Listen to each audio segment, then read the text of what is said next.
শহীদ শরীফ ওসমান বিন হাদী হত্যার মামলা তদন্তের জন্য সরকার ইতিমধ্যে জাতিসংঘের কাছে চিঠি পাঠিয়েছে।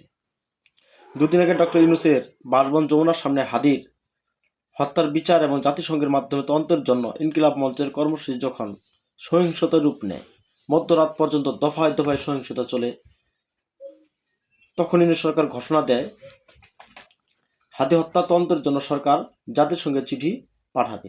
তার পরপরই ইনকিলাব মঞ্চের মুখপাত্র ফেসবুকে স্ট্যাটাস দেয়, লিগ অ্যাক্টিভ হয়েছে, আপনারা নিরাপদে সরে যান, মানে আন্দোলনকারীদেরকে নিরাপদে সরে যেতে বলে।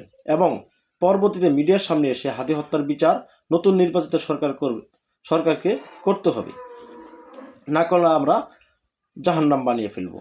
হাদী হত্যার বিচার তো অবশ্যই করতে হবে, বা অবশ্যই বিচার চাই আমরা, কিন্তু এখানে প্রশ্ন হচ্ছে জাতিসংঘের মাধ্যমে কেন তদন্ত করতে হবে? জাতিসংঘের মাধ্যমে তদন্ত করলে তো বাংলাদেশের তদন্তকারী সংস্থা বাংলাদেশের আইন শৃঙ্খলার বাহিনীকে অপারগ হিসেবে প্রকাশ করা হয় এবং অবমূল্যায়ন করা হয়।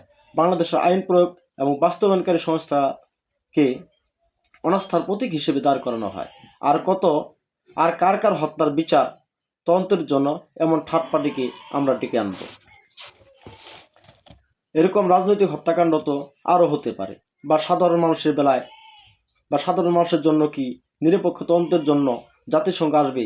তাহলে আমরা কবে আত্মনির্ভরশীল হব, আমরা কবে স্বনির্ভর হব? এই প্রশ্ন কিন্তু রাখা যায়।